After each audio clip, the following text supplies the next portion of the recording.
నమస్తే నమస్తే.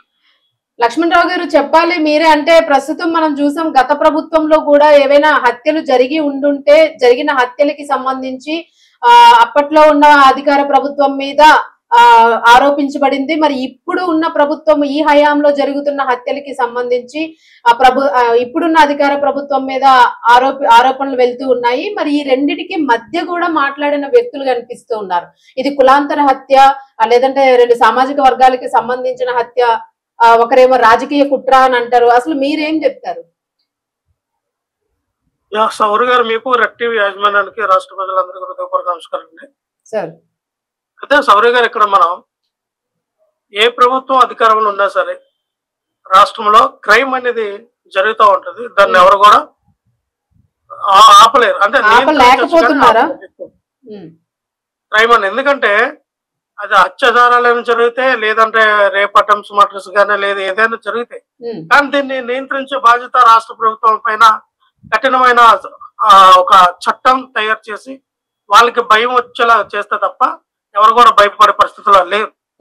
రాష్ట్రంలో నలుమూలల్లో ఎక్కడ చూసినా సరే ప్రతిరోజు మ్యాక్సిమం 2-3 రేపులు కానీ మర్డర్లు కానీ జరుగుతూ ఉన్నాయి. దీనికి కారణం ఏంటంటే రాష్ట్ర ప్రభుత్వం మీద రాష్ట్ర ప్రభుత్వంలో ఉన్నటువంటి చట్టం పైన ఎవరికి భయం లేదు. ఏముందలే, జైలుకి వెళ్ళి వచ్చేవచ్చు, ఏముందలే, మన గవర్నమెంటే కదా, మన అనుగతలు ఉంది, మనకి ఎటువంటి కేసులు కూడా పడవు, అయితే ఏముందలే అని చాలా మంది కూడా చాలా చులకనగా, మరి ఇప్పుడు ఉన్నటువంటి పరిస్థితిలో పోలీసు వ్యవస్థ కూడా సరిగ్గా పనిచేయట్లేదులే, మనకే ఉంది అని చేస్తున్నటువంటి ఈ తరుణంలో చాలా మందికి భయం పోయిందాం. అందుకని గవర్నమెంట్ కూడా ఏం చేయాలంటే ఒక ప్రత్యేకమైన చట్టం తయారు చేయాలి. ఇప్పుడు ఆడవారికి ఏమైనా ఇబ్బంది కలిగితే, ఇదివరకు జగన్మోహన్ రెడ్డి గారి దిశ యాప్ ఏ రకంగా తీసుకొచ్చి ఆడపిల్లల పట్ల ఒక రక్షణ కవచం అనేది ఏర్పాటు చేశారు, అలాగే ఇటువైపు మర్డర్స్ కానీ ఏదైనా మగవాళ్ళకి కానీ అటువంటి ఒక ప్రత్యేకమైనటువంటి అంటే ఒక ప్రత్యేకమైనటువంటి కఠిన చట్టాలు తీసుకురావాలి. ఖచ్చితంగా ఒక వ్యక్తిని మనం దూషించిన, ఒక వ్యక్తిని మనం కొట్టినా సరే మన జైలుకి వెళ్ళి మనకున్నటువంటి విలువ, సమయాన్ని, గౌరవాన్ని పోగొట్టుకునే పరిస్థితి ఉంటది అని చెప్పి చాలా మంది ఇటువంటి క్రైమ్ చేయడానికి వెనకడతారు. సో భయం అనేది క్రియేట్ చేయాలి ముందు. ఆ భయాన్ని క్రియేట్ చేయక చాలా మంది విచ్చలవిడిగా మనం చూసాం. నల్గొండలో జరిగినటువంటి రషీద్ అనే యువకుడి పైన నడి రోడ్డు మీద అత్యంత పారస్పరికంగా, అంటే కూటమి ప్రభుత్వం అధికారంలోకి రాగానే మొట్టమొదటి హత్యగా మనం చెప్పొచ్చు. నడి రోడ్డు మీద అందరు జనాలు చూస్తుండగానే నరికి చంపిన వైన్యం ఒక మైనారిటీ పిల్లవాడిని మనం చూస్తాం. ఇక్కడ ఏంటంటే ఏ గవర్నమెంట్ అధికారం ఉన్నప్పుడు ఇటువంటి హత్యలు జరిగితే, మానభంగాలు జరుగుతాయి అన్నప్పుడు దాన్ని ప్రభుత్వానికి ఆపాదించి మాట్లాడినప్పుడు, దాన్ని రాజకీయంగా వాడుకోవాలనుకున్నప్పుడు ఏ పార్టీ అని ఆలోచించాలి కదా. గత ప్రభుత్వం ఆ జగన్మోహన్ రెడ్డి గారి హయాంలో 2019-24 మధ్య జరిగినటువంటి హత్యలు కానీ రేపులు కానీ అవి ప్రభుత్వమే చేయించింది, ప్రభుత్వమే చేసింది, జగన్మోహన్ రెడ్డి గారే చేయించారని చెప్పి ప్రజల్లో ఓదరగొట్టి వైఎస్ఆర్ పార్టీ మీద, జగన్మోహన్ రెడ్డి గారి మీద లేనిపోయినటువంటి అబద్ధ ప్రచారాలు చేసి కొన్ని సామాజిక వర్గాలని వైఎస్ఆర్ పార్టీకి దూరం చేసే ప్రయత్నాలు చేశారు. మనం చూస్తే దళితులు, ఎస్సీలందరూ కూడా జగన్మోహన్ రెడ్డి గారి వైపు ఉన్నారు. వాళ్ళని జగన్మోహన్ రెడ్డి వైపు నుంచి బయటికి తీయాలంటే ఏం చేయాలి? ఎక్కడ జరిగినటువంటి విశాఖపట్నంలో డాక్టర్ సుధాకర్ కేసు ఏదైతే ఉందో, ఆయన హాస్పిటల్లో మాస్క్ అడిగాడని, హాస్పిటల్ సిబ్బంది మాస్క్ ఇవ్వలేదని, అలాగే ఆయన ఏంటంటే ఆయన మానసికమైనటువంటి ఒత్తిడితో చనిపోతే అది జగన్మోహన్ రెడ్డి గారు చేశారని క్రియేట్ చేశారు కదా.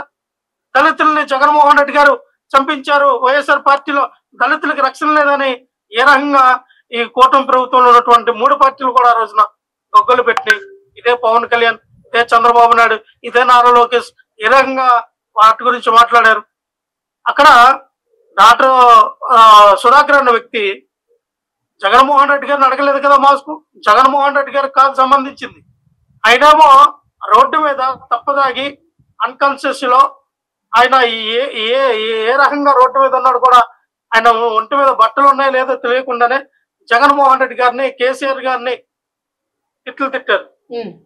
అయినా సరే అక్కడ ఉన్నటువంటి కానిస్టేబుల్ గాని, ట్రాఫిక్ పోలీస్ గాని వాళ్ళందరూ కూడా ఆయన నివారించే కార్యక్రమంలో ఆయన చేస్తే అక్కడ స్థానిక ఉన్నటువంటి నర్సీపట్నం ఇప్పుడు ఉన్నటువంటి ఉమ్, ఎమ్మెల్యే ఎవరైతే స్పీకర్ గా పనిచేస్తా ఉన్నారో అయ్యన్న పాత్రుడు ఆయనకు సపోర్ట్ చేసి ఇంకా నువ్వు రెచ్చిపోని చెప్తే ఆయన లేనిపోయినటువంటి గుదిబండ్లాగా జగన్మోహన్ రెడ్డి గారి ప్రభుత్వానికి ఒక చెడ్డ పేరు వచ్చేలాగా చేశారు. సార్ రైట్, టీడీపీ అవును అవును, అది పాత కేసు దాని గురించి అసలు రాష్ట్ర వ్యాప్తంగా కూడా ఇప్పటికీ చర్చ జరుగుతూ ఉంది.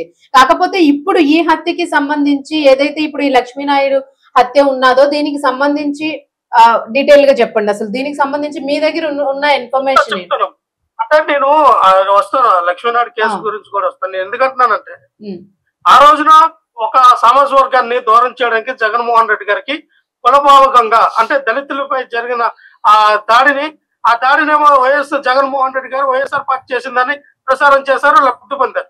అలాగే బీసీ ఒక ఎవరైతే అమర్ గౌడ్ అనే ఒక యువకుడి పైన అక్కడ ఉన్నటువంటి వెంకటేశ్వర రెడ్డి అనే ఒక పేదవాడైనటువంటి వెంకటేశ్వర రెడ్డి వాళ్ళ ఏదో లక్కని ప్రేమించాడని చెప్పి ఆ మధ్యలో ఉన్నటువంటి గొడవల్లో అబ్బాయిని పెట్రోల్ పోసి తగలెట్టి పెట్టారని అక్కడ బీసీ రెడ్డి అంటే బీసీలు కూడా ఈ ఆంధ్రప్రదేశ్ రాష్ట్రం బీసీలకు రక్షణ లేదని చెప్పి బీసీలకు కూడా ఆ జగన్మోహన్ రెడ్డి గారు అలాగే వైఎస్ఆర్ పార్టీ పట్టించుకోవట్లేదు ఇలాగా హత్యలు చేస్తున్నారు చెప్పి అది కూడా ప్రసారం చేసి అంటే మా ప్రభుత్వంలో జరిగితే మాత్రం కులాలకు ఆపాదించారు.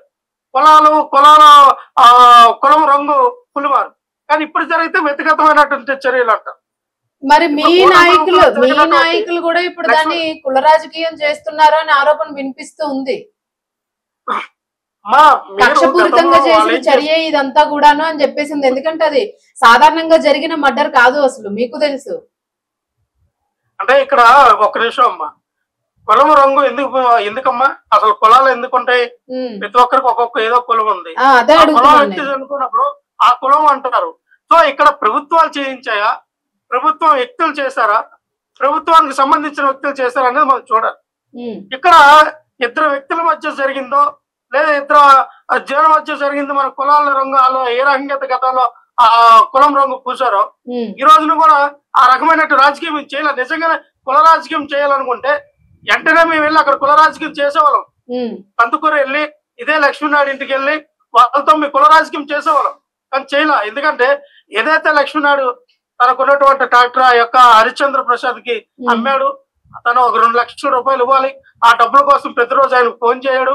ఫోన్ చేస్తే ఆయన సరైన సమాధానం చెప్పట్లా. ఇంటికి వెళ్ళి డబ్బులు అడిగాడు, ఇవ్వలేదు. నువ్వేం చేసుకుంటావు, నీ దిక్కుంటారు చెప్పుకో, నేను రూపాయి కూడా ఎవరన్నాడు. సరే రోజు ఇదే తంతు జరుగుతుందని చెప్పి వాళ్ళ మధ్య చాలా గొడవలు కూడా జరిగినాయి. చాలా సార్లు వాళ్ళు కంప్లైంట్లు కూడా ఇచ్చుకున్నారు. అలాగే జైలుకి వెళ్ళి అక్కడ వాళ్ళకు ఉన్నటువంటి పరిస్థితులు అక్కడ ఉన్న సిఐ గాని ఎస్ఐ గాని వాళ్ళిద్దరి మధ్య ఒక రాజు కుదిర్చారు.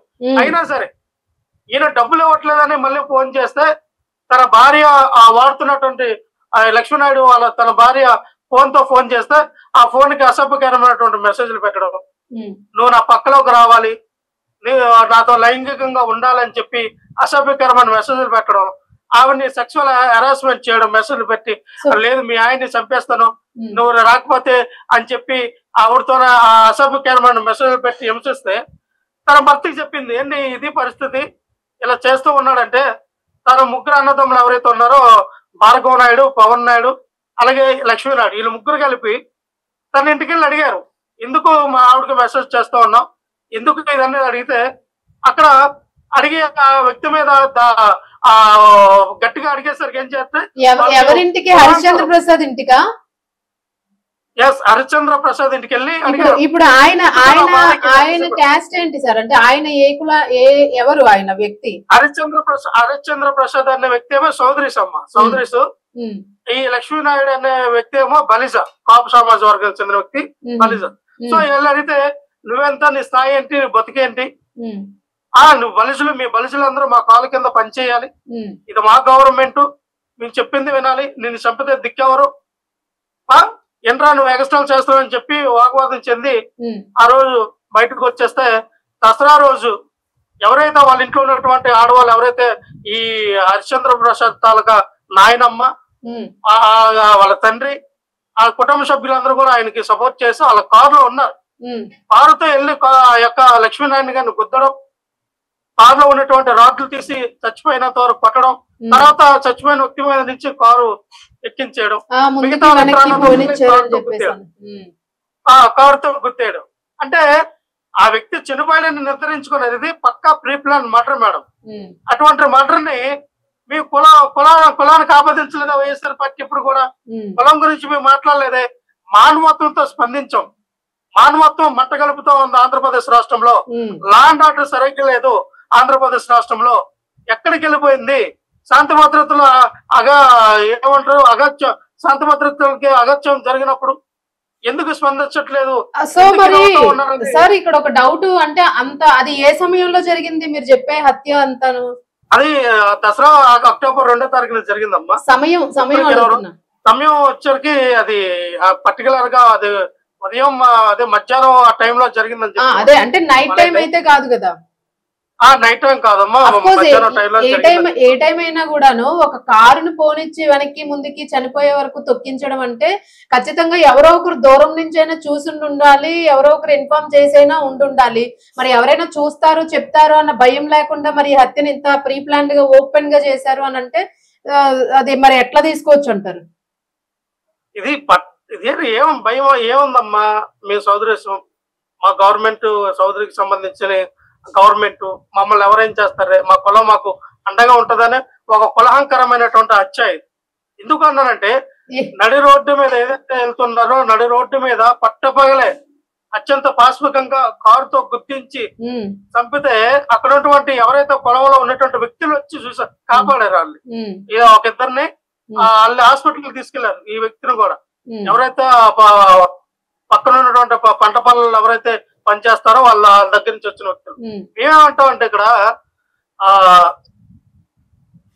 సౌర్య గారు చెప్పండి, ఈ రోజున హోమ్ మినిస్టర్ గారు వెళ్తారు. హోమ్ మినిస్టర్ గారు ఏం లేదు, చిన్న చిన్న లావాదేవీలు, అందుకే వాళ్ళిద్దరి మధ్య గొడవ అయింది, ఇది పెద్ద కేసు కాదులే అంటారు. ఆ దగ్గరికి వెళ్ళి ఎవరైతే ఫలిత సంఘానికి సంబంధించినటువంటి సామాజిక వర్గానికి చెందిన పాపు నాయకులు చాలా మంది భారీ ఎత్తున వెళ్తే రాష్ట్ర గవర్నమెంట్ అనేది స్పందించి ఈ రోజున జగన్మోహన్ రెడ్డి గారు మరి తాడిపల్లి వచ్చారు. జగన్మోహన్ రెడ్డి గారు ఈ హత్య గురించి మాట్లాడతారేమో భయపడి ఏం చేస్తారు, రాత్రికి రాత్రే వీళ్ళు ఎవరైతే లక్ష్మీనాయుడు చనిపోయాడో లక్ష్మీనాయుడు అలా భార్యకి ఒక 4 ఎకరాల పొలం, 4 ఎకరాల 2 ఎకరాల పిల్లలకి 4 ఎకరాల భూమి 4 ఎకరాల భూమి 5 లక్షల క్యాష్. అలాగే వాళ్ళిద్దరు పిల్లలకి ఎవరైతే ఉన్నారో ఇద్దరు పిల్లలు కూడా 4 ఎకరాలు భూమి 5 లక్షల క్యాష్.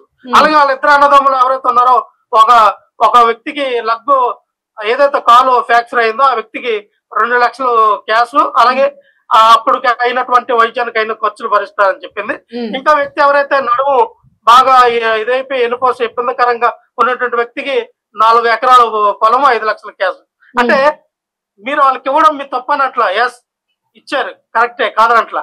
కానీ మీరు అధికారంలోకి వచ్చిన ఈ సంవత్సరాల కాలంలో ఇందాకలే చెప్పాను, ముచ్చమరి గ్రామంలో ఒక దళిత గిరిజన పైన జరిగినటువంటి ఒక 9 ఏళ్ల బాలికని అత్యంత పాశవికంగా ఒక 3 వ్యక్తులు పాడు చేసి అమ్మాయిని చంపేసి ఎక్కడ ఉన్నటువంటి పక్కన కాలువలో పడిస్తే ఇంతవరకు ఆ శవాన్ని తీసుకురాల. మరి ఆ పిల్లకి ఏం న్యాయం చేశారు? ఎందుకని ఆ పిల్లకి మీరు ఇదే ఎకరాల భూమి ఎందుకు ఇవ్వాలా, ఎంత డబ్బు ఎందుకు ఇవ్వాలా? దళిత గిరిజన ఆ బిడ్డల పైన ఎందుకు మీరు అంత ప్రేమ చూపించాలా? ఎస్సీ ఎస్టీ అట్రాసిటీ ప్రకారంగా 5 ఎకరాల పొలం 15 లక్షల క్యాష్, వాళ్ళకి ఇల్లు ఇవ్వాలి, అలాగే ఇంటి స్థలం ఇవ్వాలి, అలాగే గవర్నమెంట్ ఉద్యోగం ఇవ్వాలి. అవన్నీ ఇచ్చారా? ఇవ్వలేదు కదా. మరి ఈ రోజున ఎందుకు ఇచ్చారు అంటే కేవలం ఇక్కడ రాజకీయం. ఎందుకు రాజకీయం అంటే పాపులు ఎక్కడో టీడీపీకి దూరం అయిపోతారని భయం. అంటే ఒక పక్కన పవన్ కళ్యాణ్ గారు, ఒక పక్కన వంగవీటి రాధాకృష్ణ పార్టీలు ఉన్నారు, వాళ్ళ వంగవీటి అభిమానులే. అంటే కాపులు దూరం అయిపోతారు అనే భయంతోనే ఈ రోజున లక్ష్మీనాయుడికి మీరు ఇచ్చారు కదా ఆ నష్టపరిహారం. అంటే వాళ్ళకి ఎటువంటి చట్టాలు లేవు, ఎస్సీ ఎస్టీ అట్రాసిటీ లాంటి చట్టాలు లేవు. అయినా సరే రాష్ట్ర ప్రభుత్వం ఈ రోజున ఎకరాల పొలం ఇచ్చింది, లక్షల డబ్బులు ఇచ్చింది. అదే ఒక ఎస్సీ ఎస్టీ దళిత గిరిజనులకు జరిగినప్పుడు హత్యలు జరిగిన డబ్బులు ఎవరు? మానభంగాలు జరిగిన డబ్బులు ఎవరు? వాళ్ళకి ఎటువంటి క్యారెక్టర్ అసెస్మెంట్ జరిగినా డబ్బులు ఎవరు ఏం లేవు. అదంటే ఆదుకోరు అని చెప్పేసి అంటున్నారు మీరు. డబ్బులంటే ఆదుకోరు, ఏ రకంగానూ ఆదుకోవడం లేదు, ఏ రకంగా ముందుకు వెళ్ళడం లేదు. అదేనమ్మా, ఎటువంటి డబ్బులు ఎవరు అంటే ఈ రోజు ఇప్పుడు ఎలాగైతే డబ్బులు ఇచ్చారు, ఎలాగైతే వీళ్ళు ఆదుకున్నారో వాళ్ళు కూడా ఆదుకోవాలి కదా.